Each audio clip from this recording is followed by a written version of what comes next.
Before starting this video, I do want to give a thank you to my patrons that support the channel. And if you would like to support the channel, there are some great benefits for you in the link down below. So with that, let's get into today's video.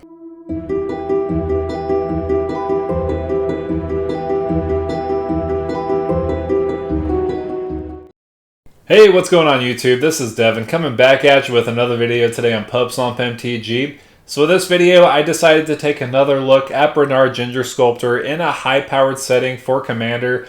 In the previous video, I did make more of a, in a way, casual deck. I mean, there's still a lot of things going on in that deck. However, I felt like Brenard deserved the best because he is my #1 commander out of the whole entire set. I did make a video ranking all the commanders from the set. If you do want to go check that out, I'll post the link above here. So with Brenard, I do think he's very fun. So he is a banned commander. Each creature you control that's a food or a golem gets +2/+2 and has trample. Whenever a non-token creature you control dies, you may exile it. If you do create a token that's a copy of that creature, except it's a 1/1 food golem artifact creature in addition to its other types, and you have that ability to pay 2 mana to sacrifice this artifact and you gain 3 life. So there's a lot of things you could do here. Honestly, I dived into it a little bit more than the previous commanders that I have mentioned. So this one can be pretty degenerate in a lot of different ways, and I'm going to talk about it in this video. So I'm not going to talk about these too much, but we do want to make sure we have a lot of tokens entering the battlefield as much as we can with Brenard's abilities. So we do have some token doublers like Adrix and Nev, Twin Casters, and Mondrak Glory Dominus. These are creature versions where you could essentially double up on your tokens that you put on the battlefield. There are enchantment versions like Parallel Lives as well as Anointed Procession that essentially get the job done the same way. I'm glad that they finally reprinted Parallel Lives in an awesome and breathtaking new art. Speaking of new art, in the Wilds of Eldraine set, we did also get another new version of Doubling Season and Primal Vigor. I'm surprised that they had all 3 of these pre-printed in the new Enchanting Tales slot for the Wilds of Eldraine set.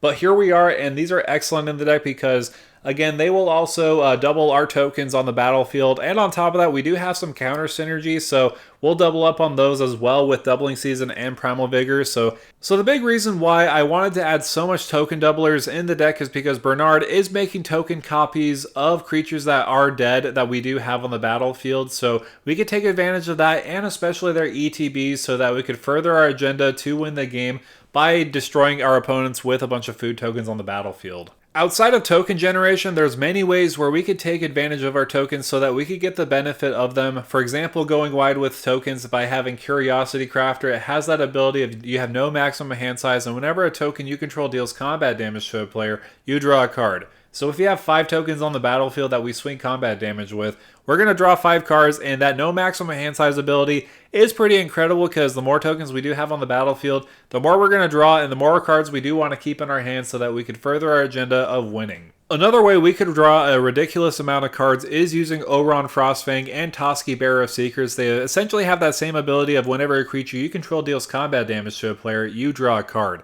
So overall, this is pretty incredible because the more card draw we do have, the more answers we do have against our opponents. And on top of that, with Oron Frostfang, it does have that ability of attacking creatures you control have Death Touch. So your opponents will be less likely to block into them. And if they don't block into them, we're just going to get some more advantage by drawing cards. Also with Toski, I do like the ability of it can't be countered, and it does have Indestructible. So there's no real way, I mean, unless they have exile effects, of getting rid of Toski because it is indestructible, and it's really hard to remove from the table. And if you do want to make mana dorks out of your creatures, Inga and Azika is incredible at that because creatures you control have Vigilance, and you can tap them to add 1 mana of any color only to cast a creature spell, but that's not a bad ability because we do have a lot of creatures in our deck. Plus, on top of that, they do have Vigilance, so you can swing in, then later cast a big creature with them having Vigilance. Plus, she does have that built-in card draw ability. Whenever you cast a creature spell, if 3 or more mana from creatures was spent to cast it, you draw a card. So there's a lot of ways where we could just draw cards accidentally because of this ability alone. On top of that, with Lost Shield Clockwork Scholar, it has that ability whenever 1 or more artifacts enter the battlefield under your control, draw a card. This triggers only once each turn. So obviously, we're building a lot of artifact creatures with our commander, so when our artifact creatures do enter the battlefield, we will draw some cards. So It's an excellent choice. On top of that, you'll prevent all combat damage that would be dealt to attacking artifact creatures you control, so you could swing away and not be worried about your creatures dying due to combat damage. I do also love Urza in this deck, mainly because it has that ability of tapping an untapped artifact you control, adding a blue mana, so all the creature tokens we do have built with Brenard are going to be artifact creatures, so you could tap them for mana. And on top of that, if you do have a lot of mana that you could sink into Urza's ability, plus there are ways to get infinite mana in this deck, so Urza Lord High Artificer could be possibly a win condition in this deck alone. I did also want to briefly talk about sacrifice outlets in the deck because these will get us so much advantage, especially when our creatures are dying, so that we could get Brenard's ability going so that we can make tokens out of them. So for example, Altar of Dementia is pretty incredible. You sacrifice a creature, target player mills cards equal to the sacrificed creature's power. So the big reason why I do have this in the deck is mainly because it could be a win condition itself. If we do have a lot of creatures on the battlefield, we could sacrifice them all and possibly mill out our opponents. And on top of that, it's a free sacrifice outlet. There's no stipulations of tapping a creature or paying mana to sacrifice a creature. It's just sacrifice a creature straight up, that's it. In a similar fashion, Phyrexian Altar will get the job done too because it is a free sacrifice outlet with sacrificing a creature adding 1 mana of any color. So if we do need some color fixing and we do have some extra creatures lying on the board, we could take advantage of them by sacrificing them to Phyrexian Altar to add some more mana. And on top of that, we could trigger Brenard's ability more and more. But I would say the best sacrifice outlet would actually be Ashnod's Altar because for 3 mana, you sacrifice a creature, you add 2 colorless mana. So honestly, this is a little better than the previous one with Phyrexian Altar because you're adding 2 mana instead of 1 mana. And on top of that, it is part of a couple combos in the deck that I'm going to talk about later, but trust me, Ashnod's Altar is a must include in the deck. One more sacrifice outlet I do want to talk about is Greater Good, mainly because it has that ability of sacrifice a creature for free, and on top of that, draw cards equal to the sacrificed creature's power, then discard 3 cards. So if anything else, if you do have a 3/3 creature on the battlefield because of Brenard, you could essentially draw 3 cards, then discard 3 cards, so that's not bad value by itself. I mean, you want more value out of it, but if anything else, that's the low of this card. But if you do have a big creature on the battlefield, you could just draw so much cards with Greater Good. So we have the sacrifice outlets. I do also want to talk about making the most out of our creatures. For example, we could definitely take advantage of ETBs with Sakura Tribe Elder. It has that sacrifice ability of searching your library for a basic land card and putting it onto the battlefield. So if you do have Brenard on the battlefield, you could sacrifice Sakura Tribe Elder to get a land on the battlefield, and then the token copy will enter the battlefield. Then you could sacrifice it again for having basically 2 lands for nothing. We could also get a ridiculous amount of mana out of Cradle Clearcutter, so for 6 mana, it does have that prototype ability if you want to pay for 3 mana instead. So what's very nice with Brenard is the fact that he is an Anthem, giving our golems +2/+2 and trample. So essentially, if you do have the prototype version on, it'll be a 3/5. But if you do have the actual card on the battlefield instead of being the prototype version, you'll get a 5/8. So I feel like this is just a good match in the deck, mainly if you want to add more mana to your mana pool. I feel like another excellent include from the same set with Brothers War is Rootwire Amalgam. So this does also have that prototype ability. It enters the battlefield as a 2/3 if you do cast that as the prototype cost. So what I find very useful about Brenard's ability is the fact that it'll give it an Anthem on top of that, so it'll become a 4/5, and when you sacrifice it to that ability, that token copy will become a 14/15 colorless golem artifact creature token on the battlefield, and on top of that, it will get that +2/+2 with Brenard and trample. But if you just cast it for its regular side being a 5/5 on the battlefield, it'll get that Anthem with Brenard being a 7/7 with trample, and if you do sacrifice it, it'll become a 21/21.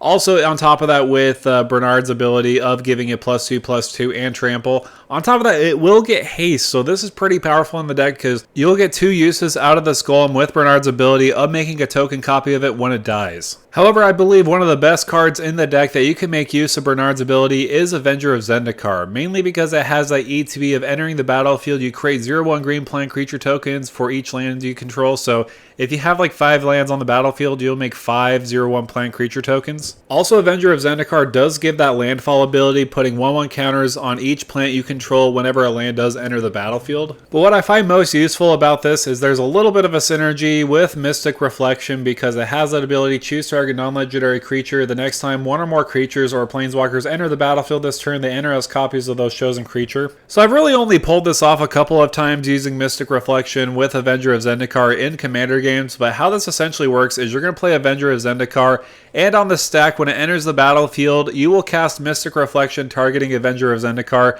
Also, let's go back to the example of having 5 lands on the battlefield. So essentially, all those plant tokens that would enter the battlefield as plant tokens will turn into Avenger of Zendikars. So in total, you would have 6 Avengers of Zendikars on the battlefield, with 5 of those ETBing, making about 25 plant tokens on the battlefield. And for each land you do put on the battlefield, you'll put about 5 counters on each plant you control. So yeah, that's a pretty insane combo. However, I did also want to talk about closing out the game because there's a lot of ways we could do so with Brenard specifically. This first one's not necessarily a combo, but a great synergy if you do have a big board on the battlefield with Brenard, Ginger Sculptor, and Ashnod's Altar. So say for example, in total you have about 10 creatures on the battlefield including Brenard, Ginger Sculptor. Then since you have a huge board on the battlefield, you could either cast Craterhoof Behemoth or you could cast the new Moonshaker Cavalry. So with either one ETBing, you could essentially give your creatures +11/+11 and trample or flying with Moonshaker Cavalry.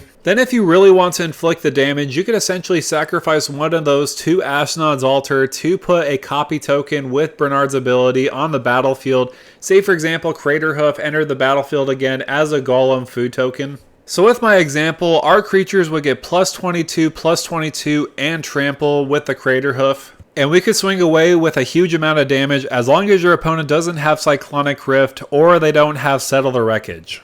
So this is more of a beatdown strategy if you want to win the game that way. There's also another way to win the game by having infinite food tokens on the battlefield. So with Brenard on the battlefield as well as Ashnod's Altar, we're going to be using Eternal Scourge to make infinite food golem creature tokens on the battlefield. So how this combo is going to work is you're going to sacrifice Eternal Scourge to Ashnod's Altar, floating 2 colorless mana. Then Brenard will trigger, exiling Eternal Scourge and also making a token copy of it, except it's a food golem artifact creature token on the battlefield. You will then sacrifice that token on the battlefield to have 4 floating mana in the air. Then with 3 of that mana, you could cast Eternal Scourge from exile back onto the battlefield. Then you could repeat that process of sacrificing Eternal Scourge to Ashnod's Altar, then the token to Ashnod's Altar to gain infinite colorless mana. Then what you could do with this situation is only just sacrifice Eternal Scourge to Ashnod's Altar. You're going to keep the token on the battlefield and you're going to constantly rinse and repeat, sacrificing Eternal Scourge to Ashnod's Altar to make